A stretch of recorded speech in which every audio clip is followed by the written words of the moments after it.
Hi everyone, CJF Hotshot here, and yes, I'm talking about DC announcements again. This time it's to do with two particular announcements. One to do with a new series by Mark Waid, and another about DC's new half initiative that's very similar to Future State.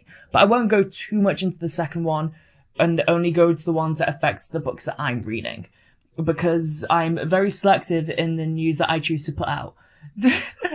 I joke, but honestly, if I went into every one, we'd be here all day, so I'm only gonna go with the ones for The Flash and Green Lantern. But let's start off with the Mark Waid announcements first, since that's honestly more exciting, purely because it's an actual book, like an actual ongoing.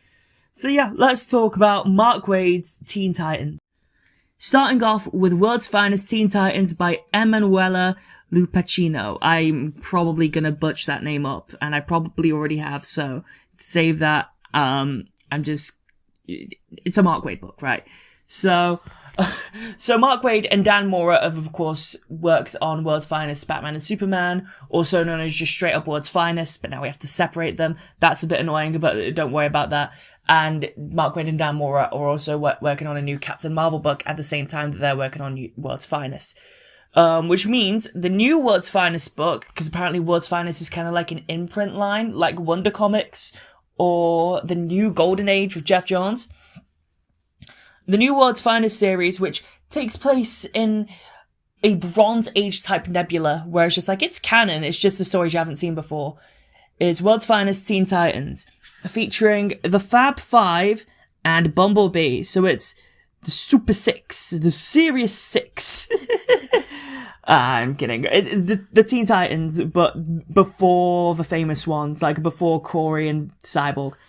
So this is obviously probably Mark Waid just wanting to harken back to the Bronze Age. And with this book particularly, Mark Waid has stated that this has happened because he really enjoyed the cameos that he did for the Teen Titans in World's Finest. I mean, he's been writing Robin in it a lot. He managed to sneak a young Wally West in there a couple of times, and it'll be really interesting to see this series develop, even though I'm not as invested in Wally West as Kid Flash, because for me, his character starts when he becomes the Flash. However, I'll make an exception because it's Mark Waid, and it is kind of like, yeah, it's just gonna be awesome. I'd say if you're reading World's Finest Batman and Superman, so if you're reading World's Finest right now, I do suggest you pick this up in July, especially since this is one of the two books that are ongoing in July that are actually, their own book, whereas the rest of them are being, put into Night Terrors. The other book that's happening in July that's just on its own fruition is Hawk Girl, by Hawk Girl as well, I suggest, because that's going to be really good. But yeah, Mark Waid, Teen Titans World's Finest, yeah, that's going to be exciting, so yeah. I hope at DC, I was kind of hoping DC would do this with the Golden Age characters instead of the Bronze Age characters, but it is nice to have tales from earlier in heroes' careers that aren't just their origin stories, because it makes the universe feel more whole, and it also gives validity to those appearances instead of all wrapping them up into stories that were made in 1960s, 1970s, therefore there are inconsistencies. So it's nice to see a current retelling of some of these moments with Batman, Superman, and now the old Teen Titans. So yeah, moving on to Night Terrors, which I'm gonna nitpick about a lot. So first off, let's talk about Night Terrors: The Flash. This is by Alex Paknadel. I'm, again, not gonna try and pronounce his last name. This is a theme on this channel. There's just some names I can't pronounce, and therefore I'm just gonna try to avoid to not offend people. With art by Daniel Bayliss, though. And Daniel Bayliss has, of course, done the Flash promotional poster for Dawn of DC, so it kind of brings credence as to why Bayliss did the promotional poster now, since he is doing art for the Flash during Night Terrors. So that makes sense. However, Daniel Bayliss's promotional art was advertising the Simon Spurrier series with Wally West, whereas this Night Terrors one is briefly bringing back Barry Allen into the main role. We'll talk about why in a bit. It has to do with Wally being elsewhere. Although, I do think that instead of Wally doing that, I do think that it's just because Wally just saw that it's like, it's a 2-month thing like Future State. Then Wally was just like, hang on, I remember Future State. No, I'm not doing that again. I don't care how canon it is. I'm not doing it. You can't make me. So that explains why Barry's back for a bit. The synopsis is, after Barry Allen has been freed from Pariah, the Scarlet Speedster returns home to spend some quality time with Iris and his loved ones, but then gets plunged into the nightmare realm. So Barry's living his worst nightmares. It's, Tara Clark, who drew one of the covers, and it has been the main cover artist for The Flash for a bit, but is now on variants. Tara Clark has just said on his Twitter that it is very nice to be able to bully Barry Allen, and well, yeah. Is the thing. If it's in interest of protecting Wally West, then yes, absolutely. But yeah, I don't know. It is a little bit disappointing that we're not getting the new Flash series right away, especially since Simon Spurrier's already being tapped on to the Flash series. But I will say that of all of the Night Terror tie-ins, this is probably the least important one. So I'm gonna buy it. Yep. Look, I need to get Flash content, and this is canon. I can't just swipe it away like Future State. I need this one. So yeah. Yeah, although one of the variants has Wally's Cavill. Never mind. So that's the Flash. Let's move on to Green Lantern. So this is a bit tricky, so let's just go into the synopsis. Night Terror's Green Lantern #1 by Jeremy Adams. My favourite writer at DC right now. Something is wrong in Sector 2814. Hal Jordan, Kilowog, and the other Green Lanterns must find the mysterious disturbance. Despite a ban on any Earth's Green Lanterns leaving their world, and Sinestro find themselves in the heart of it. What they discover is a planet controlled by a familiar face. The face of Hal's greatest fear. So yeah, this is a continuation of Jeremy Adams' Green Lantern series. The one that only has 2 other issues announced. Yeah. And I'm not sure what DC are thinking right now, because this is interrupting the main series and taking the main series off for a month. Bear in mind that Green Lantern particularly, Green Lantern and Titans particularly, only have 2 issues before going into this event and going into this thing that that Joshua Williamson is doing with Night Terrors, and it's probably not even going to be as important to the main story as people think, and that's why it's just really infuriating, because it's just it feels like it's just interrupting these series to do the horror thing, whereas it's with Green Lantern, it's specifically the numbers, right? It's going from 1, 2 to 1 to maybe 2 to 3, and I think these could have served better as if it's just Green Lantern #3, Night Terrors tie-in. I think that would have been better.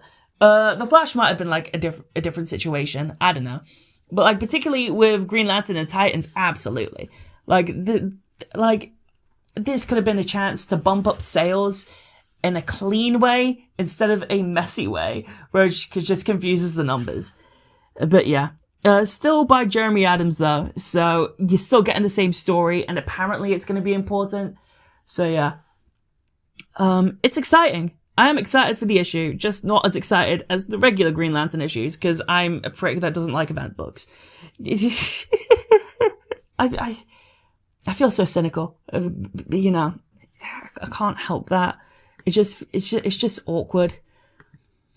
But let's go on to the final announcement, the final book that we're going to talk about, and that is Night Terrors Teen Titans #1. You heard me right, Teen Titans, even though these are the adult heroes, so it'd just be Titans, but consistency be damned, I guess.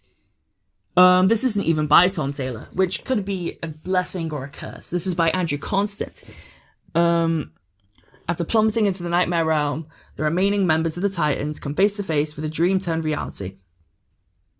Terror Titans, these warped versions of our heroes are prepared to do anything to become the next JLA, even kill. Alright, so yeah, this is annoying, This is annoying. This is an annoying announcement for a couple of reasons. Of course, it's interrupting Titans anyway. And like the Green Lantern announcement, you all know how I feel about them, like, warping the titles. I just think there should have been Titans #3, guest writer Andrew Constant, and, yeah. Yeah, but since it's part of Night Terrors, apparently you can't just go with your normal numbers. It's annoying. It's annoying. Do I have to say this again? It's annoying. But, you know, I'm sure it'll be fine. But, you know, I don't have any faith in it.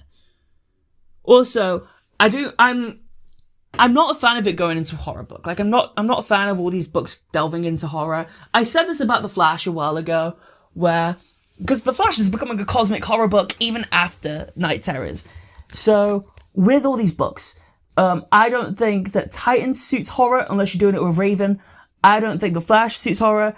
Green Lantern kind of does, to be fair. Like, there's a bunch of books that are just listed in here that are trying to take the horror tone, and I don't see it. There's gonna be flubs. And, like, I don't want to torture my heroes any more than they've already been tortured. You know, like, we're kind of past that, I think, unless you're a Batman fan, in which case you're never past that. But it's just like, I think we're past the point of people wanting to torture their heroes because it makes them sound more dark and edgy. Like, this is even happening in Action Comics and in Superman, where, Action Comics is even getting a new #1. Action Comics, you know, the one that only goes by its real numbers, is getting a new #1 for this event and then going back to the regular numbers. So it's just, it's annoying. It's annoying, you know? Why can't they just be like a clean Night Terrors tie-in with all of them above? Like, that would just made more sense to me. But yeah, July is going to be an annoying month as a DC fan, I think, overall. I mean, this is technically the first month without Jeremy Adams as the writer of The Flash, so that'll be noticeable. Green Lantern will be fine. I'll just be annoyed at the numbering.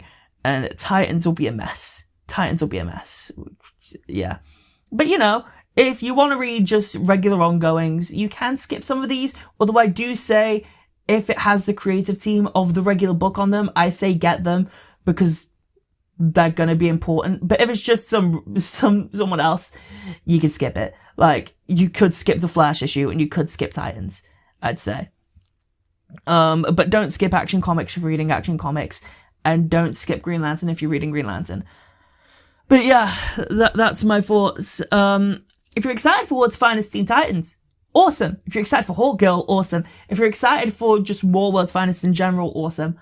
If you're excited for all these books as well, like if you're excited for Night Terrors, awesome. I'm just concerned. I'm just concerned. Yeah, but you know, yeah. We'll see how it like goes out in July. It might be better than we think. Who knows? Like, I want to go in with optimism, but The Flash is clearly taking a break until September. Wally's on a holiday, right? We know this. Wally's on a holiday. He's not actually in Titans. Like, forget that he's on the cover or anything. He's not actually in Titans. He's just taking the summer off. Yes, I know he's in Titans. Don't worry. All right. Peace out, everyone. Let me know in the comments below what you think of all of these announcements. All right. Bye.